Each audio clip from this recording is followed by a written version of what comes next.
አንድ ሙስሊም ሰጋጅ ሰላተ ዙህርን እየሰገደ ነበር። ለአምስተኛ ረክዓ ተነስቶ ቆመ።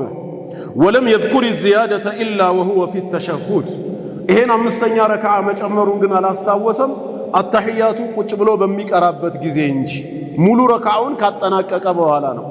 ተሸሁድ ቁጭ ባለበት አሁን የነበረው ቂያም አራተኛ ሳይሆን አምስተኛ መሆኑን አስታወሰ።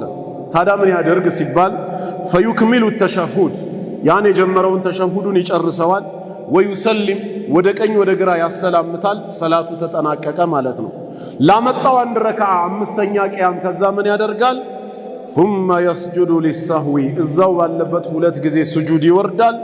ወዩሰሊም ወደ ቀኝ ወደ ግራ ያሰላምታል ማለት ነው።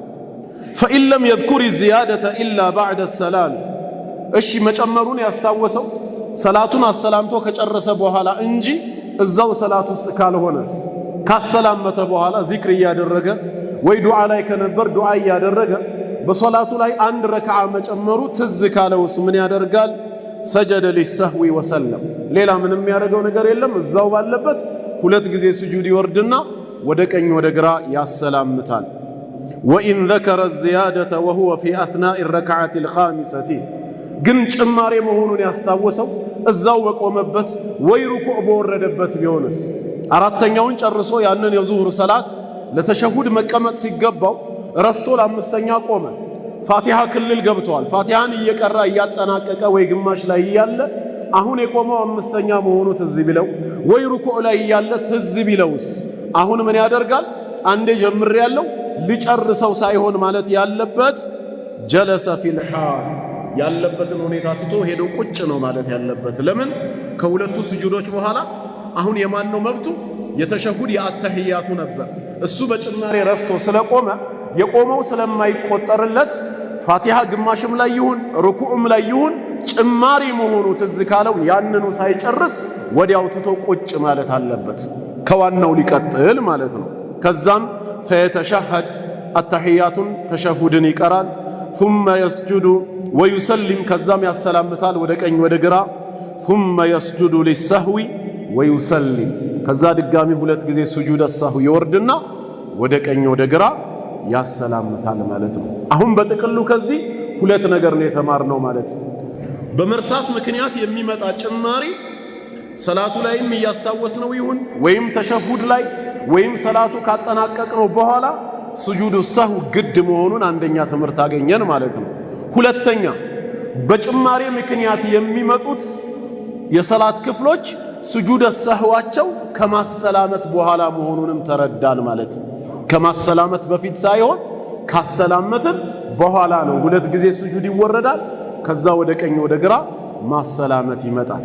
ይሄ ንግግር ወይም ይሄ አባባል ሐሳብ ምን ማስረጃ አለው ይባልስ? ደሊሉ ذلك የዚህም ማስረጃ ይላሉ ሸይኹ ሐዲሱ ዓብድላህ ብን መስዑድ ረዲየላሁ ዐንሁ የዓብድላህ ብን መስዑድ ሐዲስ ነው። አነ ነቢይ ሰለላሁ ዐለይሂ ወሰለም ሶለ ዙህረ ኸምሰን አንድ ቀን የአላህ መልእክተኛ ዙህርን 5 ረክዓ ሰገዱ። ፈቂለ ለሁ ሰላቱን ካጠናቀቁ በኋላ አዚደ ፊ ሶላህ ተባሉ። ሰላቱን 5ኛ ረክዓ መጨመራቸውን ሰሃባዎች ካወቁ ለምንድነው ዛሬ እኛ ኢማሙ ለአምስተኛ ሲነሳ ሱብሃንአላህ እንደምንለው ለምን ሱብሃንአላህ አላሉ? ጭማሪ መሆኑን እያወቁ አብረው ሰግደዋል። ካሰላመቱ በኋላ ግን ጥያቄ ያቀርበዋል። ምክንያቱ ምንድነው? ወህይ ወርዶ አልተጠናቀቀም። ምናልባት ትላንት የነበረው የአራት ረክዓ ህግ በጌታችን በአምላካችን አላህ መለኮታዊ ትእዛዝ 5 ተደርጎ ተጨምሮ ቢሆንስ የሰሃቦቹ ድርሻ መልእክተኛውን መከተል እንጂ ተሳስተዋል ብሎ መናገር አይችሉም። ስተት ለመሆኑ ማረጋገጫ የላቸውም። ወህይ ሙሉ በሙሉ ገና ተጠናቆ አልወረደም። ናሲኽና መንሱኽ የሚባሉ ህጎች ደግሞ አሉ። ምናልባት አዲስ ቢሆንስ ያላቸው አማራጭ ከመልእክተኛው ጋር አብረው ከሰገዱ በኋላ ጥያቄ ማቅረብ ነውና ምን አሉ መጨረሻ? አዚደ ፊ ሶላህ አላቸው።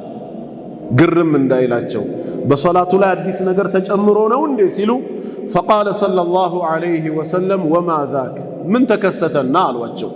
قالوا صليت خمسا 5 ነው አርሶ የሰገዱት አሏቸው። አሁን መልእክተኛው መርሳታቸው መሳሳታቸው ተዝ ስላላቸው فسجد سجدتين بعد ما سلم ካሰላመቱ በኋላ ሁለት ጊዜ ስጁደ ሰህውን ወረዱ ይላል። ስለዚህ አንድ ስጁደ ሰህው መኖሩን ያሳየናል። ሁለት በጭማሪ ምክንያት የሚመጣ ከሆነ ስጁደ ሰህው ቦታው የት ነው ከተባለ ከኢማሙ ማሰላመት በኋላ የሚፈጸም ይሆናል ማለት ነው። ወፊ ሪዋየቲን በሌላ ዘገባ ምን የሚል አለ? ፈተና ሪጅለይህ ሁለት እግራቸውን አስተካከሉ፣ ወስተቅበለ ልቂብለተ ወደ ቂብላ ዞሩና፣ ፈሰጀደ ሰጅደተይ ሁለት ጊዜ ስጁድ ወረዱና፣ ثم ሰለም ከዛም አሰላመቱ። ረዋሁል ጀማዓ ሁለቱም ሰሒሐይን ቡኻሪና ሙስሊም፣ አራቱም አስሓቡ ሱነን ሙስነድ ኢማሙ አሕመድም ላይ ሁሉም የዘገቡት ሰሒሕ ሐዲስ ነው ማለት ነው። አተህያቱ ግን አልቀሩም ማለት ነው። ሁለት ጊዜ ስጁድ ይደረጋል፣ ከዛ ወደ ቀኝ ወደ ግራ እናሰላምታለን እንጂ ድጋሚ አተህያቱ የለም የሚለውን ያሳየናል ማለት ነው።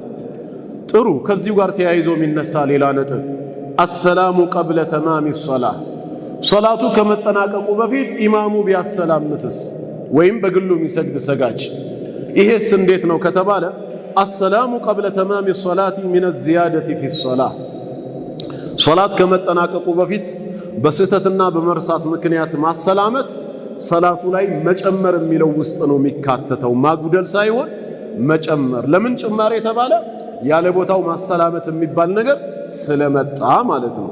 ታዲያ ይሄ ከተከሰተስ ፈኢዛ ሰለመ አልሙሰሊ ቀብለ ተማሚ ሶላቲሂ ሙተዓሚደን፣ አሁንም ሰጋጅ ሆን ብሎ አውቆ ሰላቱን ከማጠናቀቁ በፊት ከሆነ ያሰላመተው በጠለት ሰላቱ ተበላሽቷል፣ እንደ አዲስ ይጀምራል።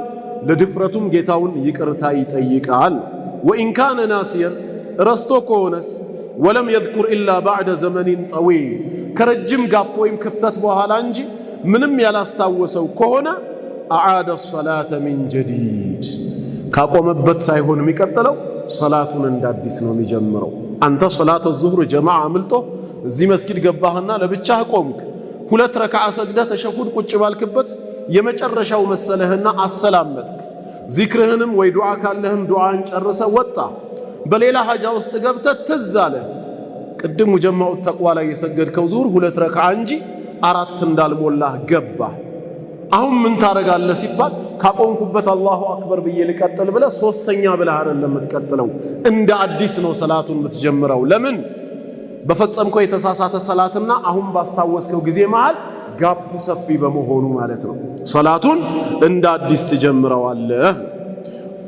ወኢዛ ዘከረ ባዕደ ዘመኒን ቀሊል፣ ከትንሽ ጊዜ በኋላ ከሆነ ሲያስታውሰው፣ ይሄ ትንሽ ጊዜ ማለት